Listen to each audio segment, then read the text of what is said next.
നമസ്കാരം. എമ്പുരാനിൽ വീണ 28 വെട്ട് ഇപ്പോഴും വലിയ ചർച്ചാ വിഷയമായിക്കൊണ്ടിരിക്കുകയാണ്. കാരണം സംഘപരിവാർ ശക്തികളുടെ സമ്മർദ്ദം മൂലം നിർമ്മാതാക്കൾക്ക് ഇതിൽ മാറ്റങ്ങൾ വരുത്തേണ്ടി വന്നു. ഒരു സിനിമ മര്യാദയ്ക്ക് ഇവിടെ പ്രദർശിപ്പിക്കാനുള്ള അനുമതി നൽകുന്നില്ല.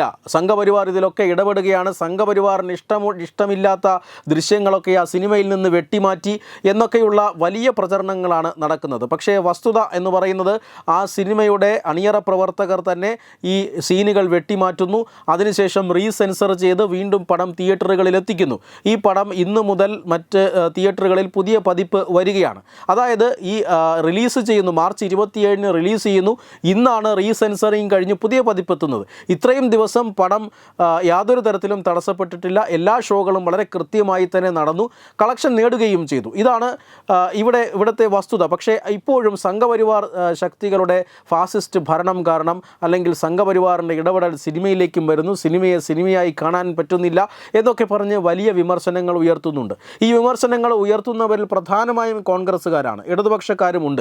പക്ഷേ കോൺഗ്രസ്സുകാരുടെ രാഹുൽ മാങ്കൂട്ടത്തിലൊക്കെ ടെലിവിഷൻ ചർച്ചകളിൽ വന്ന് BJPക്കും അതുപോലെ തന്നെ RSSനുമെതിരെ ആഞ്ഞടിക്കുകയാണ്. അവരുടെയൊക്കെ ഒരു അസഹിഷ്ണുതാ മനോഭാവമാണ്.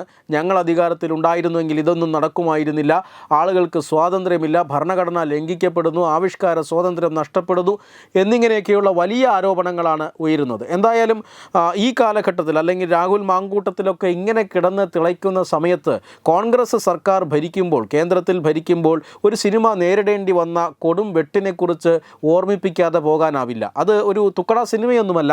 ഇന്ത്യ അറിയപ്പെടുന്ന, ലോകം അറിയപ്പെടുന്ന ഫിലിം മേക്കറായിട്ടുള്ള കമൽ ഹാസൻ്റെ വിശ്വരൂപം എന്ന സിനിമയാണ് ഇത്തരത്തിലൊരു വലിയ ക്രൂരമായ വെട്ടിന് ഇടയായേണ്ടി വന്നത്. മുസ്ലിം തീവ്രവാദ സംഘടനകളുടെ സമ്മർദ്ദത്തെ തുടർന്ന് നിരവധി സീനുകൾ വെട്ടിമാറ്റിയതിന് ശേഷമേ വിശ്വരൂപം പ്രദർശിപ്പിക്കാൻ അനുമതി കൊടുത്തുള്ളൂ. അതുവരെ വിശ്വരൂപത്തെ നിരോധിച്ചു വച്ചിരിക്കുകയായിരുന്നു. കോൺഗ്രസ് ആണെന്ന് കേന്ദ്രം ഭരിക്കുന്നത്.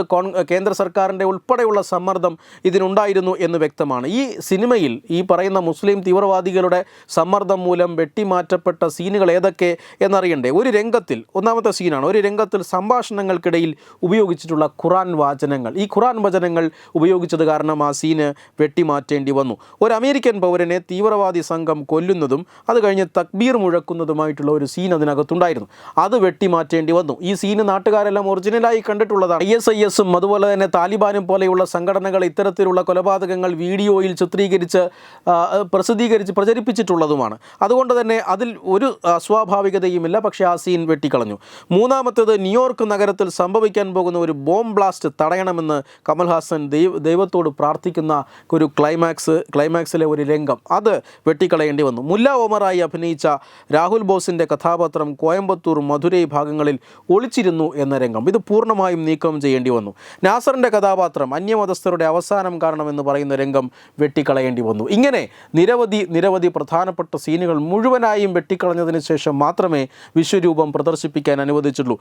ഈ ചിത്രത്തിൻ്റെ അണിയറ പ്രവർത്തകനായ കമൽ ഹാസനെ വിളിച്ചു വരുത്തി MLA മുസ്ലിം മുന്നേറ്റ കഴകം എന്ന തമിഴ്നാട്ടിലെ ഒരു ഈർക്കിൽ പാർട്ടി, ആ ഈർക്കിൽ പാർട്ടിയുടെ MLA ആയിട്ടുള്ള H. ജവഹറുള്ളയും കമലഹാസനും അന്നത്തെ ഹോം സെക്രട്ടറി രാജഗോപാലുമായി ഇരുന്ന് 6 മണിക്കൂർ നീണ്ട ചർച്ചകൾക്കൊടുവിലാണ് ഈ തീവ്രവാദികൾ ആവശ്യപ്പെട്ട രംഗങ്ങളെല്ലാം ഒഴിവാക്കിക്കൊണ്ട് വിശ്വരൂപം പുറത്തിറങ്ങുന്നത്. അതേസമയം എമ്പുരാനാകട്ടെ ഇതിൽ സംഭവിച്ചതിൻ്റെ യാതൊന്നും സംഭവിച്ചിട്ടില്ല. അണിയറ പ്രവർത്തകർ തന്നെ മുന്നോട്ട് വന്നതിനെ അതിലെ ചില രംഗങ്ങൾ വെട്ടിമാറ്റുകയായിരുന്നു. വെറും 2-3 മിനിറ്റ് മാത്രമാണ് അതിൽ നിന്നും വെട്ടിമാറ്റപ്പെട്ടത്. മാത്രമല്ല, അത് പഴയ സെൻസറിങ്ങിലെ പിഴവാണ് എന്ന് നമുക്ക് ഒറ്റ നോട്ടത്തിൽ തന്നെ അറിയാൻ സാധിക്കും. പക്ഷേ അത്രയും സമയം, ഈ വെട്ടി മാറ്റപ്പെടുന്ന അത്രയും സമയം ഈ പടം തടസ്സമില്ലാതെ ഈ കേരളത്തിലടക്കം തിയേറ്ററുകളിൽ ഓടുകയും ചെയ്തു എന്നുള്ളതാണ്. ഈ പറയുന്ന കൃത്യങ്ങളൊക്കെ ചെയ്യിച്ച രാഹുൽ മാങ്കൂട്ടത്തിൻ്റെ പാർട്ടിയാണ്. അതാണ് ഇപ്പോൾ ഈ കാര്യങ്ങളെല്ലാം മറന്നുകൊണ്ട് രാഹുൽ മാങ്കൂട്ടത്തിൽ ടെലിവിഷൻ ചർച്ചകളിൽ വന്നിരുന്ന സംഘപരിവാറിൻ്റെ അസഹിഷ്ണുതയെക്കുറിച്ച് ക്ലാസ് എടുക്കുന്നത് എന്നുള്ളതാണ് ഏറ്റവും പ്രധാനപ്പെട്ട രസകരമായ കാര്യം. വെബ് ഡെസ്ക് തത്തുമൈ news. Branding partner Edubix online executive education. Focus physiotherapy centre Pattom. Unnat engineering Gujarat. തീർത്ഥയാത്ര.com. Iron build Gujarat. PRS hospital, Killipalam, Thiruvananthapuram. 5 തലമുറകളായി നിങ്ങൾക്കൊപ്പം. തുമ്പമൺ ശ്രീ വടക്കുംനാഥൻ ക്ഷേത്രം, അമ്പലക്കടവ്, പത്തനംതിട്ട. ശ്രീമദ് സ്കന്ദപുരാണ മഹാസത്രം, 2025 മെയ് 11 മുതൽ 18 വരെ. ബ്രഹ്മശ്രീ മുംബൈ ചന്ദ്രശേഖര ശർമ്മയുടെ മുഖ്യ കാർമ്മികത്വത്തിൽ മഹാഗണപതി ഹോമം, സ്കന്ദപുരാണ പാരായണം, മഹത് പ്രഭാഷണങ്ങൾ, പൂജഹോമാദികൾ, കലാസാംസ്കാരിക പരിപാടികൾ. സത്രയജ്ഞ കർമ്മങ്ങളിലേക്ക് എല്ലാ ഭക്തജനങ്ങളുടെയും സാന്നിധ്യവും സഹകരണവും സാദരം അഭ്യർത്ഥിക്കുന്നു.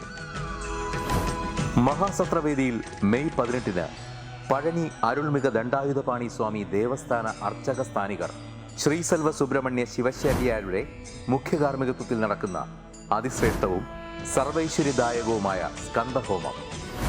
സ്കന്ദമഹാപുരാണ സത്രത്തിന്റെ ആദിമധ്യാന്തമുള്ള സമ്പൂർണ്ണ തത്സമയ കാഴ്ച തത്വമയി നെറ്റ്വർക്കിൽ.